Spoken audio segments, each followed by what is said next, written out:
Hey everyone, and welcome to episode 2 of Let's Examine Resident Evil 5.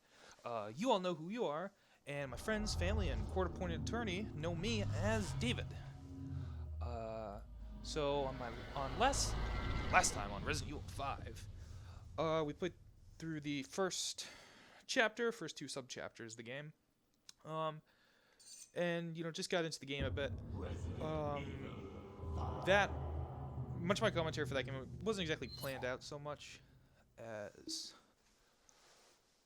wasn't exactly planned out so much as I just had some talking points for what I wanted to talk about. I didn't know why I have to go through this whole setup again. I thought I already did that. But this time, I'm into the game a bit. I've gotten past the first section of the game, which I'm very familiar with, having played it through, quite a few times, with friends on co-op. I think I got some of the more basic things out of the way. So from this point on, it's gonna be much more. I don't exactly know off the cuff, but sort of reactions to what's going on with the game. So let's begin. So in this game, right now I'm sort of in this like loading bay that we ended off last time. Chris and Sheva, had just fought in the giant Ouroboros. I call it Mahiri monster. There's another one of those BSA emblems that I talked about at the very end of the last video. I'm gonna get this one just because it's in plain sight, and I hate it for being in plain sight. That stupid emblem. Ugh. I've actually. Quick note, actually, I don't think I talked about this last game. I've played through the game multiple times on the Xbox 360. I've got it beaten it in 4.5 hours. Unlocked unlimited ammo for multiple weapons. Beat on hard mode or veteran mode. I think maybe it was a professional. I forget what was the hardest. I forget if veteran or professional was the hardest. Beat it on the hardest mode in that. This time I'm playing on my PC because I got this game for really cheap through Steam for like $5 on the winter sale. So I'm also fresh install, so I don't have any of my unlocked weapons. What is this thing? Yeah, so last time, Chris and Sheva just bit Ouroboros Mahiri. I think that's what it's called. The giant sort of worm tentacle monster. And sort of delved a little bit deeper into the rabbit hole. So now we have to track down Irving and see what he's up to. Okay, and we start off in the shipping depot. Right away, we see these trip lines. These come out a couple times throughout the game. Again, I feel like this is one of the sort of mechanics that the developers forgot about for a large section of the game, because they do come back to get the bear, towards the end. But yeah, you can use those, if they're enemies, you can blow them up to sort of kill the enemies. But for that one, that's just sort of introduces the concept. So now we're running around here.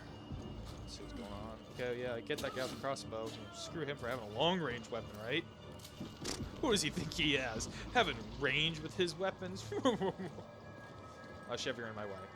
Yeah, that is like one of like the most. That's just an example. Like, this game was sort of like one of the features touted about it was its AI by Capcom, the developers, when it first came out. And I think it actually, for the time, even though people complain about it, I think it had pretty good partner AI. But now, this came out 2009. I'm doing this in early 2015, so 5.5 years later. Nearly 6 years later, actually, because this game came out in like March, I think. Some of the AI stuff hasn't aged not that well. Graphically, though, I think this game still looks. I can't believe we didn't talk about this last time.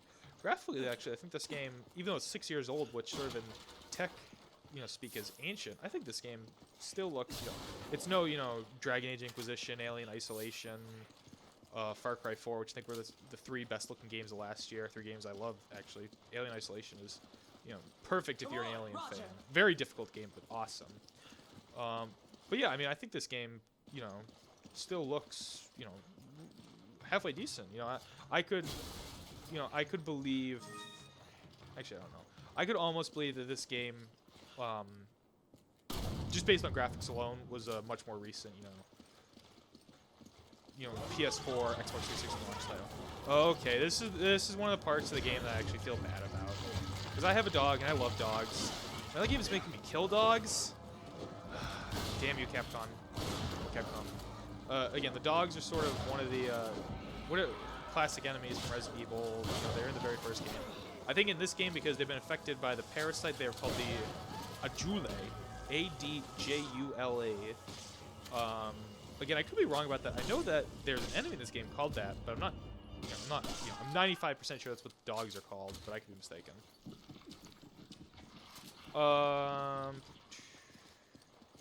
Let's see. I was talking about graphics a second ago. I'm trying to think. Oh, I think all the guns in this game are really well modeled. I'm not a big gun nut in real life, but I just think they look good.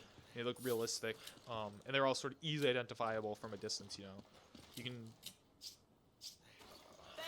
I don't think in this video I'm going to see any different pistols, but I think you can sort of tell some of the pistols apart. I think the M92F. That's actually sort of, what is it? In real life, it's like the Beretta 90. What is this? Beretta 92 in real life, which I think is sort of one of those. Most easy to tell if you're a fan of the Die Hard movies. That's a John McClane's gun in that game. I think that's sort of one of the, modern iconic, gun designs. I think it's just easily identifiable as that. The shotgun, that's what is it called? In game, it's called the Ithaca shotgun. I've definitely seen that in quite a few movies. Oh, I forgot to mention this because I was busy talking, like an idiot. Earlier in the video, towards the very beginning, I picked up a new machine gun, which is called the MP5 in the game. Again, it's sort of one of like the classic, or modern classic, machine guns you see in games. Again, John McClane used it in Die Hard. I think that's a, different than the first machine gun I gave her. I think that's definitely the gun you want to give Sheva throughout the majority of the game. There's a huge.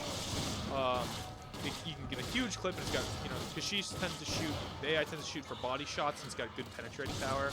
Okay, so that, there was a big fat guy that I just took care of. They're big guy, let's call him fat. I don't want to be body shaming. I'm being serious about that. I don't actually want to do that. I wasn't just being facetious. I'm sorry if it came across that way. But yeah, that big guy, it's called the Big Man Magini. He's sort of like the first, I don't know, maybe reoccurring, I'm trying to think. He's definitely the first, like, sort of, like, reoccurring mini-boss in the game. Again, it's not really a mini-boss. Sort of like, like a elite enemy, if you will. He's got more health. Sort of the trick with him, honestly, well, just treat him like he's any other enemy. Just shoot in the head. Especially with the shotgun. The shotgun deals a lot of damage, especially relatively speaking at this point in the game. Probably your most powerful weapon right now. It definitely is. And so for the big man Magini, just shoot him in the head. And each of them actually conveniently drops a bracelet worth, I think, 2,000 gold each. Yeah, 2,000 gold each. Which is, pretty nice. I owe you one. Which is not an insignificant chunk of change in this game. But yeah, this is me. This is me sort of at this point. I think I'm thinking about, did I forget anything? Did I break all the boxes or barrels? Did I forget an item somewhere? No, okay, I'm good. All right, I'm going to go on. Let's go into the next area. So again, yeah, this is one of those, you have to have Sheva to help you. Or, again, if you're playing a subsequent playthrough and you're playing Sheva, you have to have Chris help you open the door. Not to be sexist, because it's not saying, that Sheva needs Chris. It's just, that's how the game works. Actually, Chris needed Sheva there, so I don't... Okay, red herb. Yeah, these are useful. I don't know why I paused there. Quick note. Am I restarting? Oh, okay, apparently I'm restarting. Because I must have thought to myself, I missed a pickup or something. Yeah, I think I did miss a pickup now that I'm thinking about it. I think I missed, health spray. Oh, no, I know what it is. I think it's I missed the... Oh, okay, I just started right back here. Well, I'm kind of ticked off about that, but, there's nothing you can do. I think actually what it really was I was at really low life, and I didn't have any health items in my inventory, and I knew there was another fight coming up. Or I know there's another fight coming up. So, while I'm playing the game, it's like, okay, I know there's a fight coming up, I don't have any health items. Let's see if I can quickly run back through and try to pick one up. Or, can I go back to an earlier point in the level, sort of before this whole fight through these cargo containers and take less damage? And the answer is no. So, at this point, I'm just going to... I think I'm going to stand here. I think I stand here for a second, sort of contemplating this in my head. It's like, okay, what do I want to do? Do I want to quit out of the game? No, I don't want to do that, because that's going to look bad. It's going to be some... it's going to be bad edit. It's going to look bad when I try to play through the game. Do the commentary after. So instead... I'm just going to, apparently I wander around for a bit. I thought I was done with this. And I'm just going to soldier on. Quick thing, again, I can't believe I didn't mention this last game. Why am I restarting? Don't know. if you're following along at home, you know, when you go into the inventory in game, press the Y button, at least on 360 default setting. You'll sort of bring up that sort of radial menu. If you're playing, you know, if you press, you know, in the 4 sort of up, down, left, right, sort of cardinal ways, on the controller, if you press on the D-pad, you'll automatically switch to that weapon, which is a nice little time saving. Wait, Chuck. Again, this is, you know, it's not a full rip-off, but there were quite a few points in Resident Evil 4 where you did a very similar thing, and I feel like it's kind of derivative game design. You know, it's like, okay, we had this in the last game. Let's do it here. Although this is much earlier. You know, whereas that happened. You know, the first time I think that happened like 3 hours into the game, 3 or 4 hours into the game. You know, this is, you know, what, an hour and 15 into the game or something. You know, just over. You know, just around. Okay, those guys with the crossbows get really annoying this part of the game, because they don't do a ton of damage, but you don't really have a lot of health items. Again, I think I said this last time, but the game, you know, this game gives you a lot of ammo, but not a lot of health items, which is kind of the reverse of Resident Evil 4. So you have to be. I just wasted a couple bullets trying to hit him because I was just so ticked off.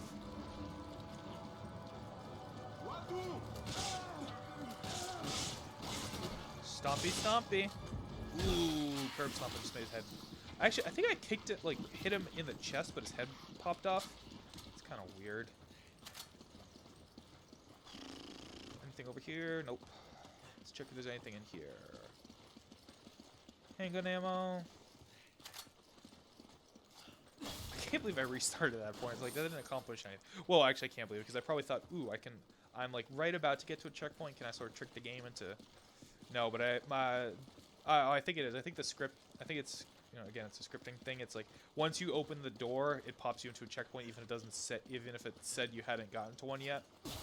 So... okay, I got everything up here, and I saw a little passageway, so let's go down. Yeah, okay, this is me being, it's like, crap, I know it's down here. I don't want to do this, but I know I have to. Checkpoint. Okay. This is probably going to be the hardest, or... Actually, I don't really know if I want to say it's the hardest part, but this is one of the more difficult parts of the game up to this point, because, as we've seen, these dogs can do a lot of damage, and you don't have a, I didn't have any healing items this time I was playing through it. And you don't do a ton of damage at this point. Oh, actually, I just killed 2 of them with 1 shotgun round, so what am I saying? Quick note, I like Chris, no matter what shotgun he's using, always loads 2 shells into it to completely reload the gun. Which is funny if you need to put 6 shells into it and he only puts 2, or if you only need to put 1 into it and he puts 2. It's like either way, it only works if he needs exactly 2 shells. The animation only works. Oh, against the time save, it's like it would be kind of a pain because you can get, I think you can get up to 50 shells in your optional original shotgun. And that would just be a pain in the butt to have to watch each one be loaded individually. But still, it's kind of humorous. Yeah, the reloading animation, regardless of your clip size, never changes, which is quite funny in my opinion. Picking up gold. Okay, my inventory is getting a little crowded at this point, so let's see. I don't discard the grenades. Oh, okay, yeah, give them a shot. That's a tactic you have to you learn sort of intuitively while playing the game. Use Sheva as a pack mule, because eventually eventually I get to the point where I have sort of 1 free spot, but I pick up multiple items, so just use Sheva as a pack mule. Okay, this is the is it the first? I think it's the first hidden, quote unquote hidden treasure in the game. Oh my god. Yeah, this, again, even though I said the game wasn't really scary anymore at the end of the last video, that did freak me out. That does still freak me out. Just because, that just looks so painful. These are called Kiphalo, I think. Kiphalo. Okay, and this guy, again, that's kind of weird. Yeah, it's like those 3. Although maybe this thing, like, the game's trying to, like, fake you out. Okay, yeah. Here's me not knowing. Okay, yeah. Just knife it a couple times. Don't even hit the chain. Just hit the lock a couple times with the knife, and it'll eventually fall off. Yeah, the locks in this game are weird like that. Because, like, it's never really certain what you're supposed to be doing. Climbing up. Straight to the top. Take our time, take our chances. Okay, I'll stop.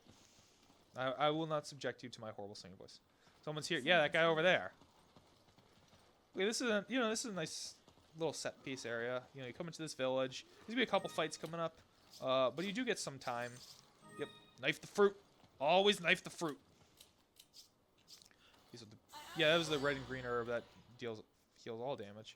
I don't know why I'm standing there for. Okay, you can't pass these canoes.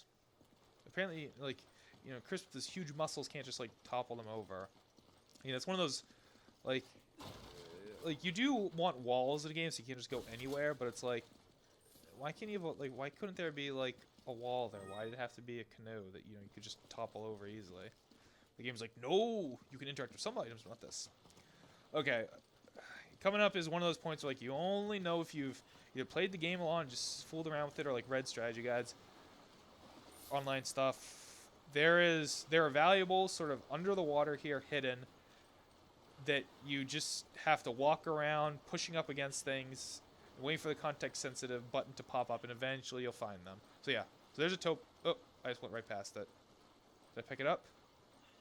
No, I didn't. What an idiot. Like, I must have missed that when I was playing. I was probably so committed to moving around, and I was like, crap. Because I knew from a previous playthrough, okay, it's up against a boat, but which boat is it? Is it the canoe? That's actually probably not even the right. I don't even know what those things are really called. I'm just calling them canoes because it's the word I have from my experience. Or is it up against this sort of big fishing boat? And the answer is it's up against that big fishing boat. So that's topaz. Those are one of the sort of smaller jewels you can find just scattered throughout the game. But again, definitely pick them up because, well, a ton of them aren't really hidden like that. Actually, quite a few are now I think about it. What am I joking at? What am I saying? What am I trying to say? Well, this game, the designers, developers, whoever, give you plenty of money in the game, to sort of upgrade your weapons. Okay, this is me knowing that there's part of this stall that I can blow up with grenades because there's a chest inside that you want to get to. Ooh, I just clipped through that part of the stall, but not exactly figuring out what part I have to blow up in order to do it. Okay, so it's this. Yeah, it's this part here. Okay, but I just threw my grenade over. Okay, yeah, so I can't believe I did that. I knew that was coming, but I was like, I still can't believe myself.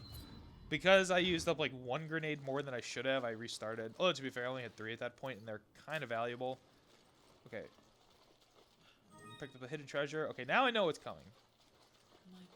Yeah, it's not nearly as scary now, is it? It's like, something's coming. These guys, the Kefalo, I have no idea how to pronounce it. It's probably some like Swahili word or something. They're not that hard. They don't take a lot of bullets, but they're kind of hard to hit because of the way they sort of like flutter around like that. Again, very reminiscent of an enemy in Resident Evil 4, called the Novistador, who were sort of like bug guys. And again, didn't take a lot of damage, but moved around a lot while they were in flight. Okay, break that guy's neck. Wow, I think I've done exactly like the same motions. Okay, yeah. I honestly have no idea how to open the doors. I don't know if you have to kick them, the locks. I don't know if you have to kick them, if you have to shoot them, if you knife them. It's just whatever Resident Evil 5 wants you to do at that moment. I don't know why I'm walking slowly here, why I'm not sprinting. Maybe I was just resting my... In order to sprint in this game, you have to push forward on the control stick. I don't know why I just jumped down like that. Oh, I know why. Because I'm thinking to myself, did I pick up that jewel off to the left there? And I'm probably thinking at this point, no, I didn't, but I think I did.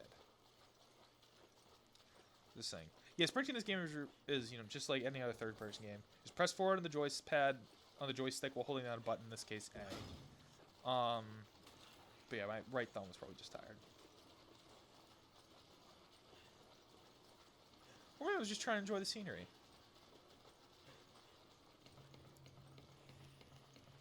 You never really realize how slow your characters move normally until you stop sprinting. Someone's here.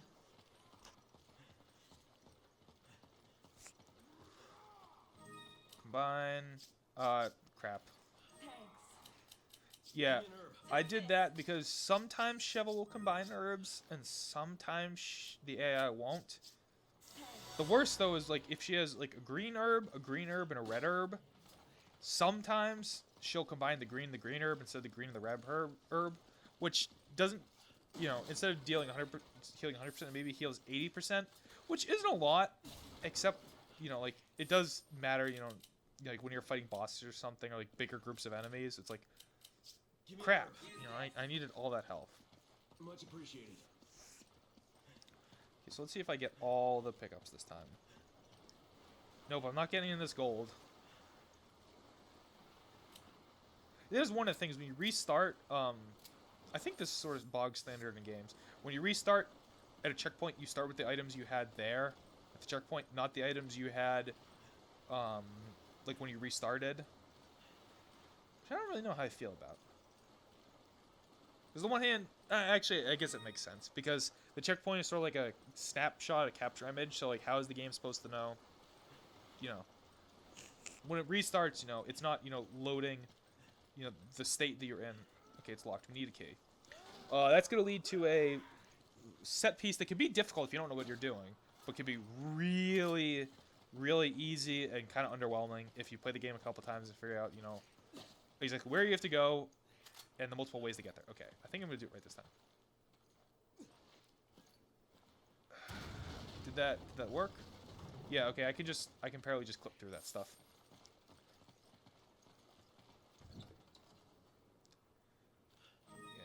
Oh, and it disappeared. Because that's how it works in real life.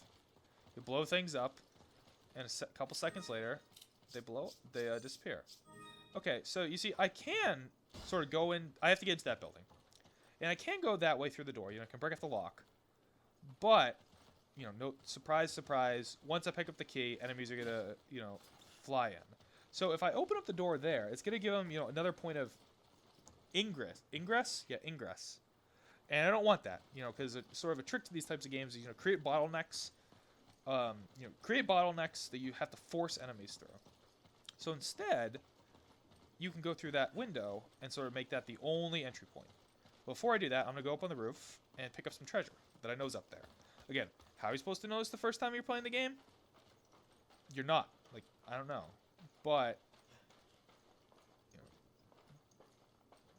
like, these are definitely, like, I kind of wish those were more, like, instead of, like, treasures to, like, help you upgrade your items, they're more, like, traditional Easter eggs, where it's, like, you pick up, like, unlockables or something, or, like, basically things that's, like, not exactly required to play, but, like, very necessary if, like, you want to do well, especially first playthrough.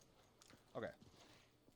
So this corpse has the keys on a stick impaled into it. I don't really want to know how they got up. Like, how'd they get up there? Who put them there? And it doesn't make, like, why wouldn't someone just, like, have them with them? But, yeah. You can always order your partner to pick up things if they're near you. Sometimes it's really helpful, like, if you don't have any inventory space and you want to pick up ammo. Other times it's not worth it. It's like, why would I order Sheva to pick up this key when I can do it just myself? Okay, yeah. This is really easy because they're all going to be coming through there. Yeah, Sheva, by herself, will usually not run over to enemies that she's knocked down, sort of do melee. She'll just keep firing them when they're on the ground, which is a complete waste of ammo and really starts to tick you off.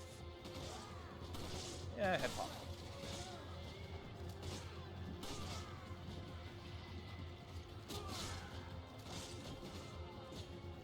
Oh, there's a big man.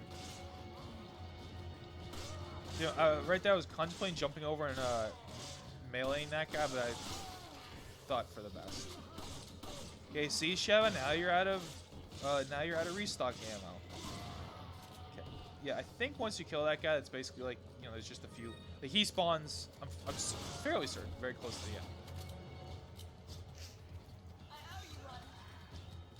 Kick his head in. Again, in real life, I don't think someone's head disappears, like, completely. I meant to shoot him in the right leg, and he sort of sidesteps like shot in between his legs at just the right moment.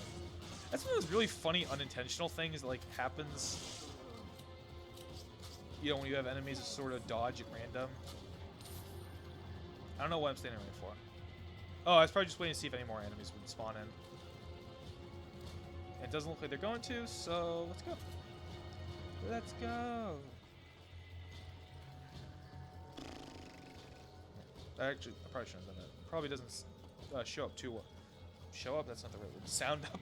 Yeah, sound up too well on the audio for you guys. You probably don't want me blowing a raspberry right here. How'd that guy get there? Oh, right. Yeah, I remember now. When I was going up to the gate for the first time, there was a guy running by. Probably that guy. Okay, yeah. So Sheva, again, the AI is probably written in such a way, that it's like if there's an enemy on the screen, you should shoot at it, because she, because she just keep shooting at that enemy. I like that sign there. I didn't really notice the first couple times, but that welcome to Kajuju sign is just like, oh, look at how nice of a playful place we have. Then it's like, oh shit, it's full of Majini. I wonder that. I'll have to look that up. Maybe it means like demon or devil or something in Swahili or an African language. Again, I'm not trying to say all African languages are Swahili, but that's like the big one that I'm aware of. So trying to be culturally sensitive here, but I will fully admit that I'm somewhat ignorant of African language, of African languages. Okay, again, I'm jumping down here because I know there's some pickups. And I'm fairly certain there's an item affixed against one of these. Yeah, one of these posts. There's an item and there's a treasure in here somewhere. Is it worth the 30 seconds to take me to find it? You tell me, viewer. You tell me.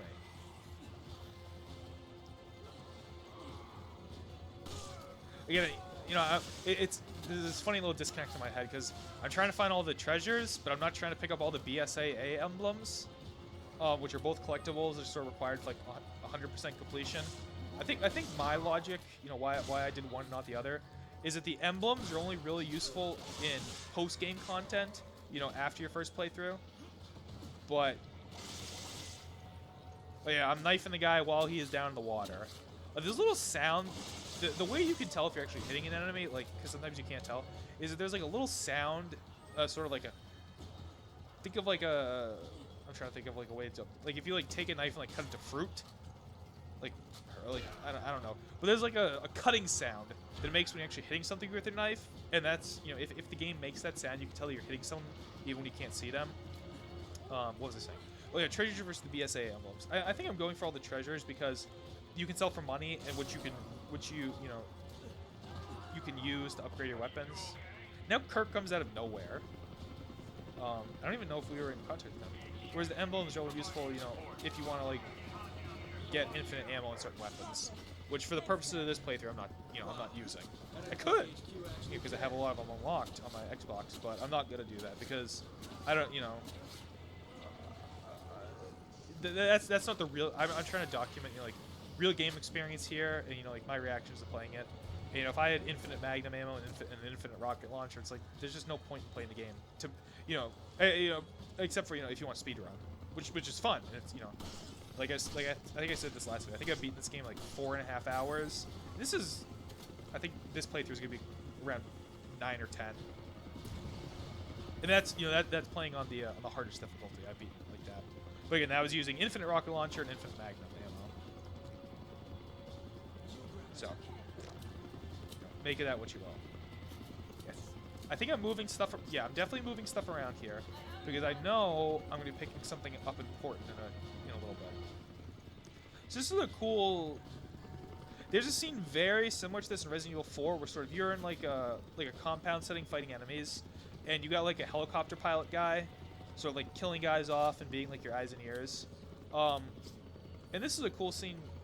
That was awesome scene in Resident Evil 5, in Resident Evil 4, because it came 15 hours and 15 hours into the game when you're 80% of the way through, and sort of already built yourself up and like upgraded weapons, killed a bunch of enemies. So it's like, yeah, badass. When in this game, it's like, oh, I'm an hour and a half into the game on the second level. God, was this Mario 60? Mario. I'm second chapter, and it's like I already got this guy covering me, and it's like, well, the tension's just if you think of tension as air in a balloon, to sort of make a classic Star Trek simile, it's like Star Trek style simile. It's like all the tension's just been let out of the air, out of the balloon. It will get put back in actually at some point, in the not too distant future. But it's like, are you guys afraid? Like, I don't think like Chris is like in any real danger. It's like, cause like we know in that helicopter's like a guy with a rocket launcher, and presumably he's got like machine guns on it. So it's like, you know, no tension whatsoever. Yeah, hit the guy in the back of the head, Chris. That's real sporting like, isn't it? Ooh, stomp his head in. Yeah, I said this last time. This is, you don't really realize how violent games can be until, like, you know, until, like, you're watching them being played. You know, because I'm doing this after, you know, I've already recorded the footage and I'm doing post-commentary, so it's like, there's some nasty animations in this game. Oh! Rifle. What do I have to say about the rifle? When you use the rifle, you go into first-person perspective. It can be kind of a pain in the butt, but also useful. At this point, the rifle is the most powerful weapon in your arsenal. Just as a quick little note, you notice that I just pulled the rifle off my back and switched the handgun. I did that for one particular reason. It's so I can have the shotgun on my back. I don't know why, but I just like the look of Chris running around with the shotgun on his back much more than the look of him with the rifle. Again, don't know why. It's a little aesthetic thing, but I just think it looks cooler. So yeah, I'm just doing some inventory shuffling here. It's like, okay, what do I want? What do I need? What should I have her have? What should I have Sheva have? What's about the rifle? Yeah, that rifle. I think it's called the S75 in game. Much like the starting pistol and the starting shotgun. I think it's definitely the one you want to stick to. I have no idea what's going on. You definitely want to stick to you don't have to. Again, my advice, and the way that I play is, I like to stick to you know, the starting pistol, starting shotgun, and starting rifle. For one simple reason, they have really high upgradable, really large upgradable ammo capacities. Like you can get 100 rounds in starting pistol, 50 rounds in the shotgun and the rifle each. Actually, that's machine gun we picked up in the very first episode, you know, in the first big fight, can hold, I think, up to 300 rounds. A chainsaw. Chainsaw is one of those classic classic sort of like horror action weapons. You know, Evil Dead 2. Was it in first Evil Dead? No, Evil Dead 2, Army of Darkness, Doom. You know, it's something about zombies or zombie-like enemies, and chainsaws just go, you know, like peanut butter and jelly. Ebony and Ivory, peanut butter and chocolate. That's 2 peanut butters. Use peanut butter goes with a few things. Peanut butter definitely doesn't go with mint or wasabi. Huh. I have to experiment with this and look into it. What was I saying? Yeah, there's not really much to say about this little, you know, quick jaunt to this game. I'm just searching for items, you know, seeing if there's anything I missed. I don't know why I'm going back here. Yeah, I'm just checking around to see if there are any items I missed, pickups. Because again, I know what's coming up. You know, I know there's something coming up that I want to make sure, you know, sort of fully, you know, up on resources on. Just grab a sip of water. I'm actually recording this back-to-back with the first video, and my throat's a little dry at this point, so if you noticed.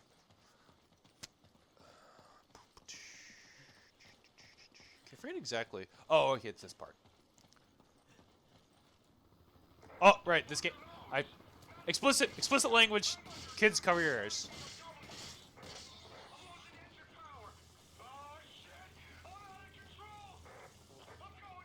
And so ends the saga of Kirk, the helicopter NPC, who didn't have a lot of defined characteristics. That being said, I think that Kirk has the most sort of in-game time of any helicopter pilot in the series. It's kind of a recurring thing in the Resident Evil games. Ooh, that was a funny little animation Sheva just did. If you want to go back a few seconds, you see that she sort of did like a jig almost. It's probably she was like trying to move. She was probably aim her gun. She's trying to aim her gun. Stopped aiming, moved, aim her gun, stopped moving in like really quick succession. So she's sort of like, just look. She's just eating through her ammo. Sorry about that. That was a bad edit right there. I must have cut like a few frames out or something for some reason. Or, you know, my recording cut out a few frames. Oh, I know what happened. I remember actually now. I got kicked back to the desktop at that point to be asked to update some software, and I didn't want to have you guys sit through that, so I just edited out those few frames. Try to do it as seamlessly as possible. Oh, what I was saying. Ooh! Ooh, I'm still alive after that? I wonder if I die here. Nope, she can. But yeah, that was one of those little segments where like you're separated from Sheva. She provides some covering fire for you, which is pretty cool. I think the game could have used a few more sections like that. You sort of play it, you know, it's like, yes, it's nice, you know, like you and your buddy are sort of like fighting side by side, but on the other hand, it's like, I think for the co-op aspect, so it's, you know, it's like you guys aren't getting exactly the same. I think there's, I'm trying to think. There's, in this level, I think there's another segment like that. And I'm thinking of one more much later in the game, but besides that, oh, actually there's two more much later in the game that I can think of. Well, there's one about halfway through and one towards, you know, the very tail, you know, 80% later. Oh, right, I was saying something about Kirk. Yeah, just a reoccurring sort of thing throughout the Resident Evil games. I don't know if it's a trope. They're helicopter pilots, but they always either get, like, their helicopter either gets, you know, crashes, they get killed by BOWs. Either way, they don't spend a lot of time in the game. And I think that Kirk is the one who is, you know, sort of presence in the game the longest. Which is just funny, because it's like he's only in there for like an hour and a half. You grab it. Okay. You grab it. But again, it's like, I kind of... I like that character because I don't know a lot about him. It's the Boba Fett thing. Okay, I'm trying to do some inventory shuffle here. Inventory conga. Because Sheva's had the red and the green herb for a couple minutes now. And like... Oh, crap. Yeah, she did a thing. She had two green herbs, so she combined them together to a green herb. Like, probably when I was playing this, I was like frothing at the mouth. Ugh. Give me a grenade. Sheva. Thanks, partner. I need ammo. Use this. Yeah. Much appreciated. You know, it probably wasn't a thing the first time I played this that bothered me, but now it's like, oh, because here's another red herb that I can't use. Oh, yeah, because you can't use the red herbs by themselves. They can only combine with green herbs.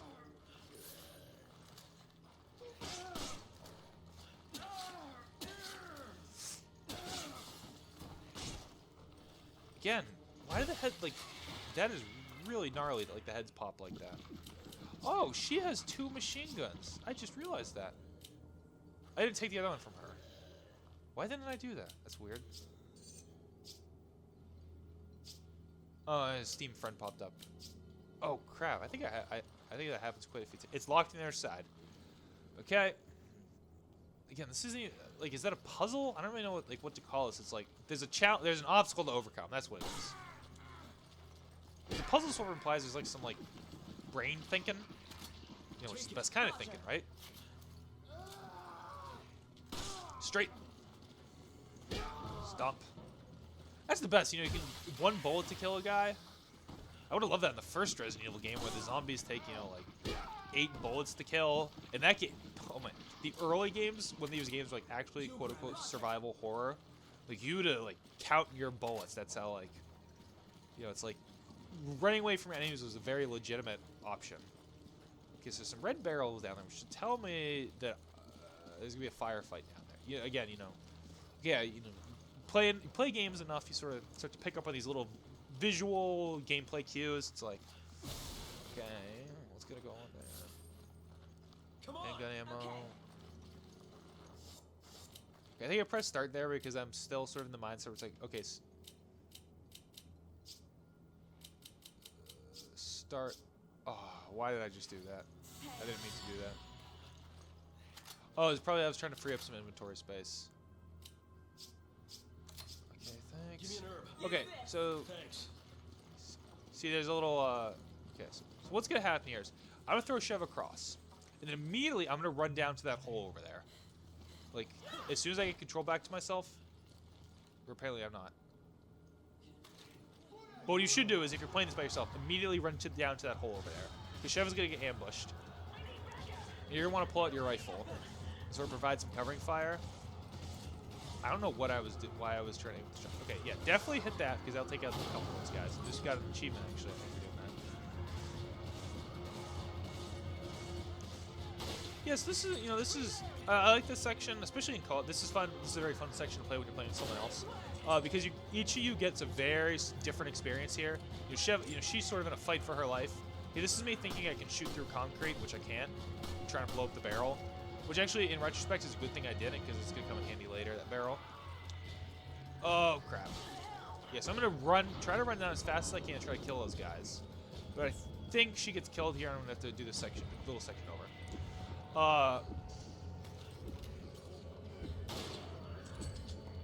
Yeah, she just expired. She just went too long quick. But yeah, I was just saying, that's a really fun section in co-op. Because if you're playing as Chris, you get this cool little covering fire mission, and if you're playing as Sheva, you get this nice little, action-oriented. Oh crap! Oh crap! Oh crap! I'm gonna die! Kill that guy! Kill that guy! Run! I'm covered. 12 more guys are coming, which is nice little sort of way to divide up the gameplay a bit. Because that way you get 2 different styles within the same. Okay, I'm just gonna do a little bit of selling here. I think I'm gonna upgrade some weapons. I think what happens is I sell these, upgrade weapons a little bit, more ammo, more firepower. I think you definitely. I forget. I'm not entirely sure that upgrades work. I forget if it's you can only because each. Oh right, yeah. I remember now. Try to buy that. So yeah, there's this in the game there is a melee vest and a bulletproof vest that you can buy for your characters. The melee vest increases melee damage. The bulletproof vest increases bullet damage. I usually try to buy the melee vest. The first 2 chapters for Chris. Don't give it to Sheva. I usually. If I have enough money, I'll think about buying the bulletproof, but I'll usually just not buy it, because it's not... By the time of the game that it becomes worthwhile to have it, you sort of hopefully are good enough and have enough higher power weapons that you can just kill enemies quickly. Yes, that's what I should have done earlier. I should have given Sheva my shotgun, so she has a bit more stopping power. But yeah, this section, again, harping on a subject, but I like it because, there's a nice sort of segregation between, it gets to put 2 gameplay styles in one segment, which is really cool. Oh, again, and if you're playing on single player and you're playing as Sheva, all these points are sort of Chris tosses Sheva, they get split up. You get to play through Sheva's side, which is nice. It's a nice little incentive. There's not a ton of those parts in the game. It's maybe half a dozen at most, but it is it is a nice little. Oh, here's a little reward. For playing through the game once.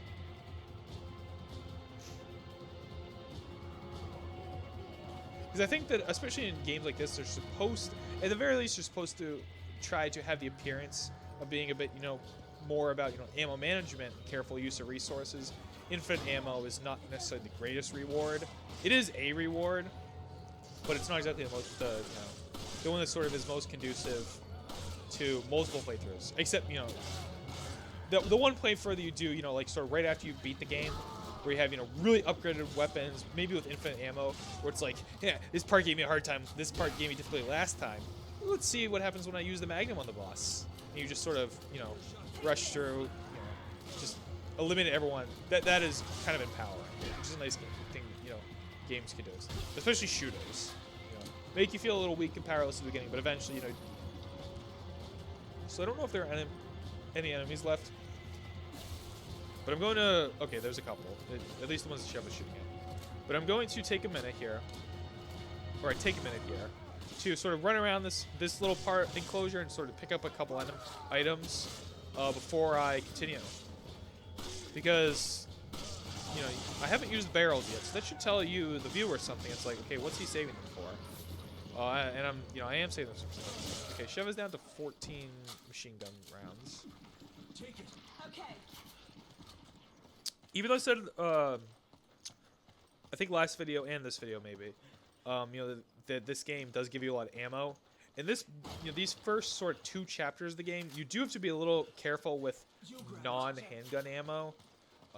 You'll always have more than enough handgun ammo, but definitely machine gun ammo and rifle ammo. Rifle ammo is pretty scarce throughout the game, period. So is magnum ammo, but that's, you know, that's very powerful and not, you know, not as many situations require it. And machine gun ammo, just because of how fast you go through machine gun ammo, because of how fast those guns fire. You definitely be aware of it. Sort of your ammo resources. But I will get to a point in the not too distant future. I think in the next video, actually. Just based on looking at the time I've set aside for each of these videos, where ammo doesn't really become a problem anymore, or at least for a little bit. I don't know. I'm walking slowly here. I think I'm just trying to remember if I've picked up everything. Ooh, there was a green herb there. I probably should have picked that. Checkpoint and cutscene. Huh. See, oh crap. Yep. So again, this seems to me to be, this is very much paying, let's put it let's put it in nice terms, paying homage to Resident Evil 4, where there was a chainsaw enemy very early in the game as in part of one of the, you know, probably the most iconic fights in the whole game. You do not want to get hit by the chainsaw, you know, just FYI, if you're playing this by yourself. Again, this actually may be one of the more difficult points of the game, especially, yeah, I just sort of, because I didn't hit that barrel, it's like, crap, I didn't do it 100% perfect, gotta restart. This may be one of the more difficult points of the game. Again, because of the fact that you're not entirely sure what to do about the chainsaw guy. Thanks, partner. And your weapons aren't that powerful. And he can take the chainsaw guys in this game. Spoiler, they'll. Oh, thank God! I thought I used it there. Spoiler, there will be more of them. Yeah, I'm just doing a bit of ammo, you know, inventory shuffle, so I can have, you know, some grenades on hand to use against this guy. The chainsaw guys take a fair bit of damage. Take a couple. Okay, let's just watch this cutscene again. Let's see if there's anything I missed last time. He doesn't have any shoes on. That's interesting. Why does he have a bag on his head? That was a weird cut. A little jump.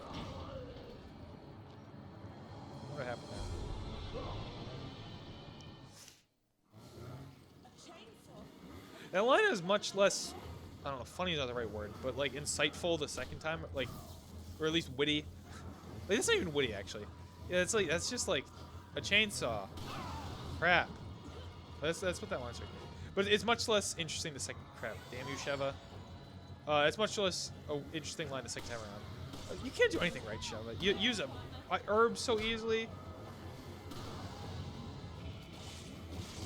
Again, you want to sort of get this guy into a state where you can melee him. Oh, there's a little thing right there. A really powerful way to deal with enemies really quickly is sometimes you can sort of, you know, you can sort of double team them with your melee attack. Yeah, I'm not even going for the melee because I know he's gonna be up again in a second. Or like you do a melee attack, the enemy sort of gets stunned, and then your partner does a melee attack. Oh, ooh, I didn't know that was happening. You know, sometimes, you know, you can sort of set it up so you do a melee attack and you sort of bounce the enemy towards your enemy and they do a melee attack, and those can be super powerful. Pick up the herb this time. Ah, I forgot to get the herb last time. Yeah, okay, so I'm gonna do some herb mixing here. Yeah, request that. Thanks, partner. Give me an herb. Take this. Give me an herb. Use this. Oh. I owe you. Restart.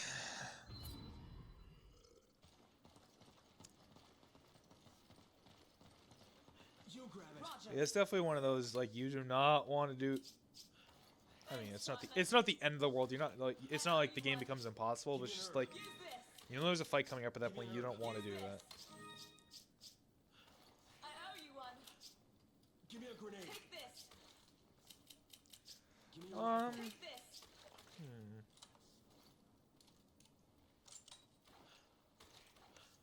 Oh, there's a barrel over there I didn't notice before. What's in it? Shotgun ammo. Yeah. You grab it. Okay. You know, I think I think it's sort of conscious effort to sort of what's the word I'm searching for? Okay, I'm just skipping the cutscene now. In this game's conscious effort to sort of copy some of the set pieces from Resident Evil 4. I think it definitely does itself a disservice as its own sort of independent game. I think it's a problem with sequels in general. It's like, on the one hand, you want to be the same but different. You want to be similar enough to the previous thing, so it's like it's recognizable as as being from the same same series, same franchise. At the same time, you want sequels that have their own identity. I think it's very much the to make a movie reference. It's the Terminator 2 versus Terminator 3 thing. Whereas the first Terminator movie is very much like almost like a noir-ish film, N-O-I-R, noir. Sort of gritty, gritty, semi-realistic. Of course, it's gonna kill a robot from the future. But in trying to sort of like realistically like depict things, and the second Terminator, is like has a lot of similar trappings. It has similar, same characters, similar themes. Oh, right. This is me remembering. What I can just run back to the beginning of the level and just sort of get the guy to follow me. Yeah, you can just run back to the beginning of this little area and just get the chainsaw guy to follow you. And then sort of like take advantage of the fact that you run faster than him and sort of set it up so that like switch to more powerful weapons. And just sort of take advantage of the the AI of the game. Yeah. Okay. So Sheva. So what I was saying. Yeah. So second Terminator. It's very similar tropes. And it's definitely an action movie like the first one is, but it's much more of a sort of focused, tight, bombastic summer blockbustery movie.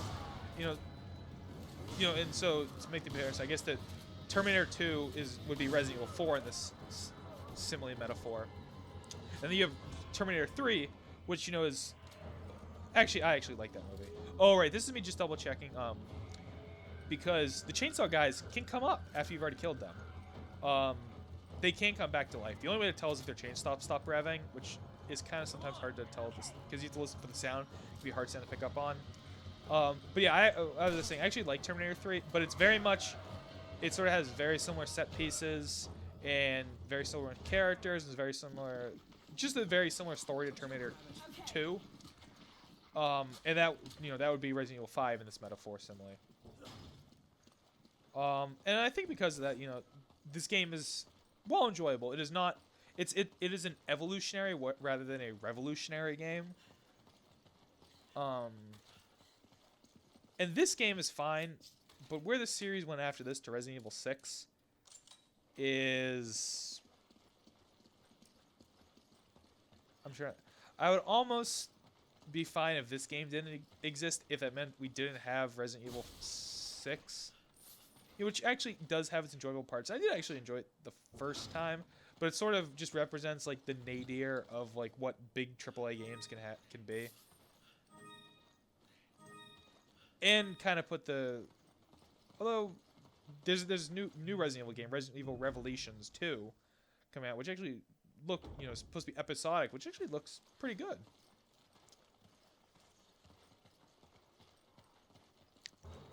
Okay. Now we're getting to the end of the level. I don't really think there are any clear markers to figure that out. Oh, right.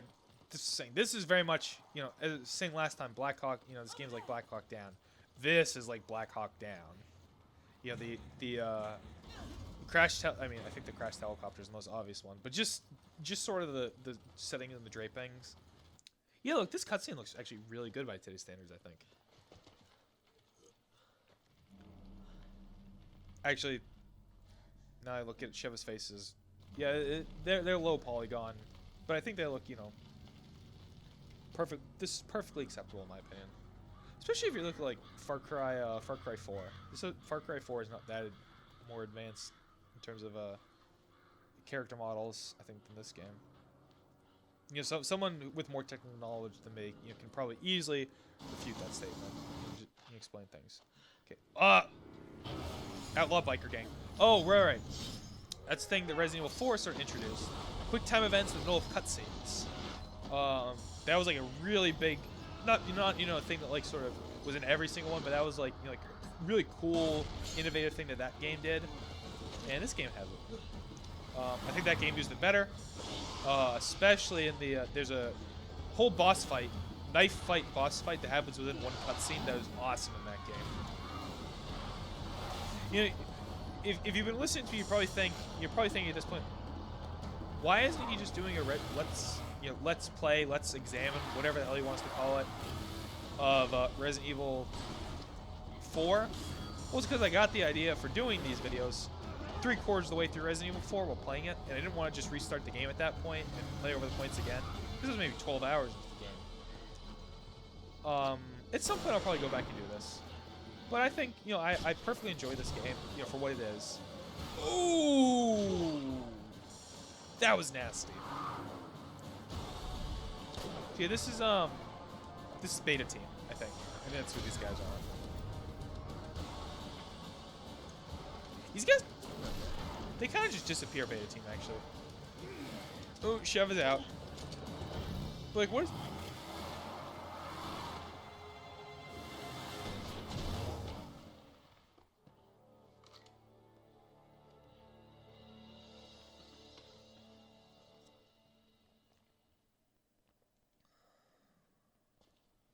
So am I. Glad to see you guys. Oh yeah, that's Josh. Chris Redfield. Josh Stone.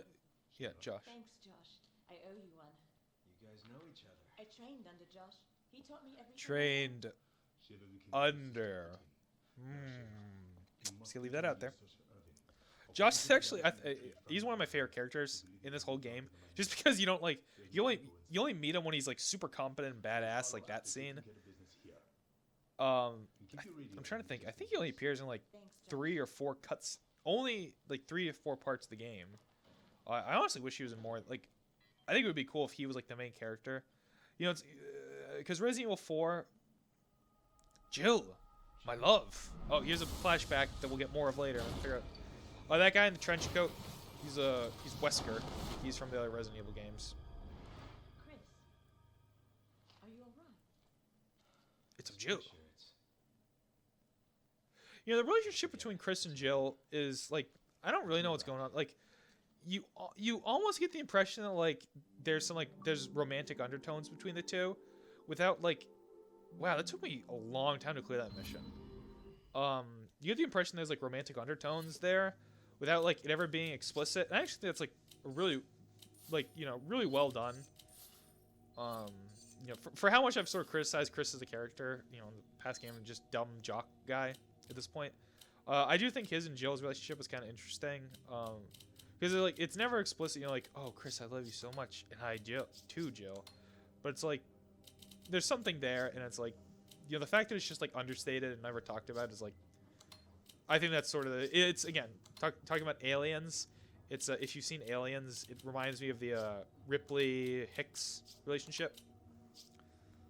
Just cultural shared touchstone, hopefully, between you and me, listener. See, I'm just doing some updates to the weapons. I would definitely recommend sticking to if you're playing this game and are actually going to be listening to my advice, try to stick to firepower and capacity upgrades. Reload speed, I mean, is not a. If you have the money for, definitely maybe think about going for it, but don't worry about it. It's not a huge deal. And once you have the cash, definitely try to go for each weapon's special upgrade. For pistol, for the pistol and shotgun I have, it's critical chance of a headshot. For Sheva's MP5, it's penetrating power. Oh yeah, I was saying, yeah, I would have liked to see Josh as the main character of this game, because Resident Evil 4 was very, very much a break from the previous games, just in terms of story. Like in its opening cutscene, sort of like wrapped up. That was a really quick load. Come on. Okay, so now I'm going through some mines for some reason. Follow me. Resident Evil 4 in its opening cutscene basically sort of like wrapped up all like loose plot threads from the earlier games, basically saying, Come on. Okay. the big bad guy in the earlier games was this Umbrella Corporation, this sort of this evil company. That's actually, and it was sort of unceremoniously dumped away in the beginning of Resident Evil 4. It's like, And the Umbrella Corporation's dead. So now there's this new story with Leon where he works for the president. He has to save the president's daughter. It's like clean slate. This game sort of tries to go back to the Umbrella well. Especially later in the game, as we will get to. Definitely not in this video. But at some point in the, hopefully not too distant future. I can't remember exactly when it comes back. And again, like, this game ends on such a final note on, like, the whole Resident Evil story.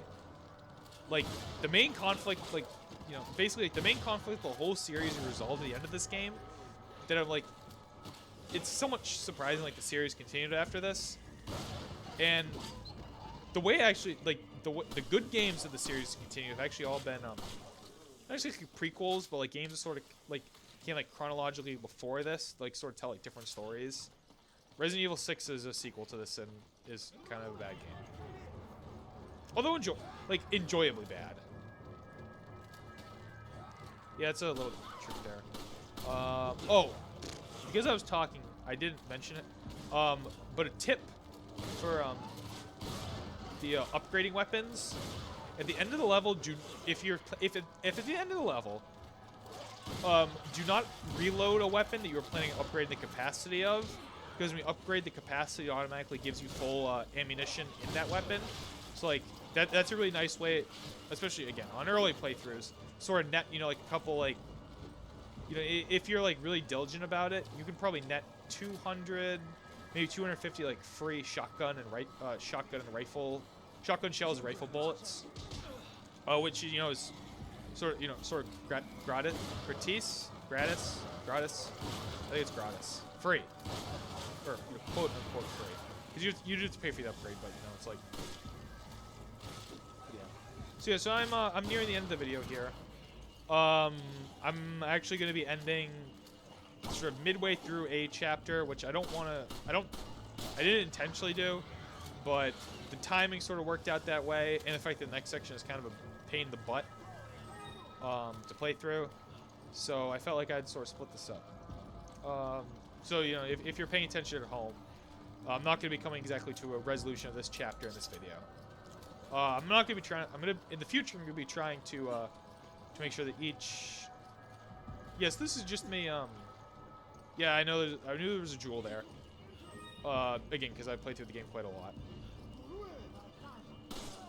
Okay, there's another one of those Kifalu, Kafalu, Kripalu, I don't know how to pronounce it. Thanks. Take out the rifle, get that guy's head off. That guy too. Yeah, get all those guys. Reload. Get a good shot of Chris's huge biceps. Like the rest, like his forearm doesn't look that big. It's just the bicep and tricep. They're like, yeah, Chris. You know Chris has been juicing. Okay, this is a really annoying part. Actually, this is the part that sort of made me decide, okay, I'm gonna split this up just because of how frustrated I got doing this. You're in this little minecart thing, and you have to shoot these two things in quick succession. And I could have, like, you know, how many times do you have to shoot? You know, like, I missed that one. So here comes, you know, Mama Sheva with her healing item. So yeah, I'm gonna descend down, and thanks for watching, and catch you next time.